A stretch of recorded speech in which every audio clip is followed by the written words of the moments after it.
السلام علیکم ناظرین، پی ٹی آئی کے متعلق ایک بڑا فیصلہ کر دیا گیا ہے کہ پی ٹی آئی کو جو پاکستان کی ایک بڑی جماعت ہے اس کو بین کرنے لگے ہیں۔ مسلم لیگ کے رہنما میاں جاوید لطیف کا کہنا ہے کہ ان کے علم میں ایسی کوئی بات نہیں ہے۔ ان کا کہنا ہے کہ میرے سامنے ایسی کوئی بات کی ہی نہیں گئی۔ جو کہ 40 سال سے ایک ہی جماعت کا حصہ ہیں، ان کو خبر نہیں ہے تو پھر کس کو خبر ہو سکتی ہے؟ ان کا یہ بھی کہنا ہے کہ اتنا بڑا فیصلہ نواز شریف کے مشورے کے بغیر تو ہو نہیں سکتا، لیکن ان کو یہ بھی نہیں خبر کہ ان کو واقعی ہی میں اس بات کا پتہ ہے یا نہیں۔ آئیے سنتے ہیں ان کا مزید کیا اس بارے میں کہنا تھا، پھر اس پہ بات کرتے ہیں۔ Thank you. آواز اٹھا رہی ہیں تو ہوا تو یہ نون لیگ کے سطح پہ ہی ہے، مگر آپ کہہ رہے ہیں کہ یہ اداروں کی مشاورت سے ضرور ہوا ہے۔ نواز شریف کا ایک پلیٹ فارم کے اندر عمل دمل کا کچھ نہیں پتا، تو کیا وہ اندرونی جماعت کے اندر اپنی حیثیت ہو بیٹھے ہیں اور ہیز ہی لاسٹ انٹرسٹ؟ نہیں مہر، ایک سیکنڈ، ایک سانس میں آپ 15 باتیں کر گئی ہیں۔ بات یہ ہے کہ آپ پہلے بات کریں حکومتی اتحاد کی، آپ حکومتی اتحاد کی بات کرتے کرتے آپ اپوزیشن کی جماعتوں پہ گن رہی ہیں۔ نہیں سر، بڑا سوال ایک ہی ہے، مریم صاحبہ نے کہا تھا یہ حکومت کس کی ہے؟ نواز شریف کی ہے۔ بات تو سن لینا، اب بات تو سن لینا، مجھے جواب دینے کا حق تو دیں۔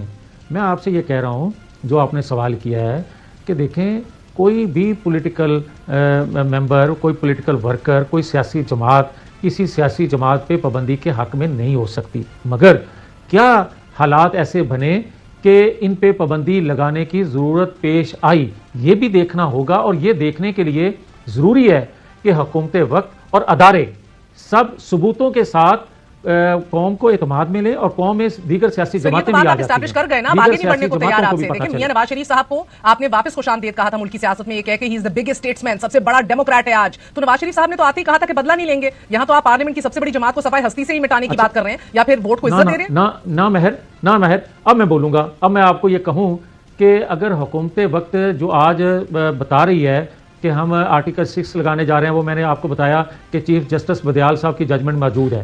جہاں تک ایک جماعت کی پابندی لگانے کی بات ہے تو کوئی بھی قانون کے مطابق حکومت جو ہے وہ ریفرنس فائل کرے گی سپریم کورٹ کے سامنے پابندی لگوانے کے لیے۔ سپریم کورٹ نے فیصلہ، میری عرض سن لیں، سپریم کورٹ نے فیصلہ دینا ہے ان ثبوتوں کو دیکھتے ہوئے کہ پابندی ہونی چاہیے یا نہیں ہونی چاہیے۔ سر مجھے پتا ہے کہ میں ابتدائی میں پورا لا پڑھ کے سنا چکی ہوں، سپریم کورٹ کے 13 ججوں میں سے 11 نے پہلے ہی تحریک انصاف کو سیاسی جماعت تسلیم کر لیا ہے، مگر پھر بھی اسی عدالت کے فیصلوں کے خلاف تو آپ جا رہے ہیں، مگر اسی عدالت سے بھی رجوع کرنے جا رہے ہیں۔ بالکل یہ سپریم کورٹ کا ہی حتمی فیصلہ ہے، مگر سر ادائیں آپ کی مارشل لا والی ہیں، معذرت کے ساتھ فیصلہ سپریم کورٹ کا ہے، ادائیں آپ کی ہیں سر۔ ایک سو کالڈ جمہوری دور میں پھر اگر آپ ایسا اشارہ دے رہے ہیں سر کہ اپوزیشن آپ کو جب کہتی ہے یہ سول ڈکٹیٹرشپ ہے۔ جی مہر، کیا یہ اچھا ہوتا کہ آج جو فیصلہ 2 دن پہلے آیا ہے، اور آج میں سن رہا تھا ایک ریٹائرڈ جسٹس عثمانی صاحب وہ بھی فرما رہے تھے کہ فیصلہ پڑھ کے پتہ چلتا ہے کہ یہ قانون کے مطابق نہیں، یہ سیاسی زیادہ فیصلہ ہے۔ اگر یہ اس وقت جو دوران ہیئرنگ ریمارکس مختلف جج صاحبان کے آئے، کیا یہ اچھا ہوتا کہ کمپلیٹ جسٹس ہوتا، کیا یہ اچھا ہوتا کہ 2014 سے جو کچھ ہوتا ہے اس پاکستان میں جس کے بینیفیشری مختلف لوگ رہے ہیں، اور آج جو فیصلہ دیا جا رہا ہے سیاسی، وہ کمپلیٹ اس وقت ہو جاتا جب 2014 سے چیزوں کو دیکھ کے پھر فیصلہ آتا۔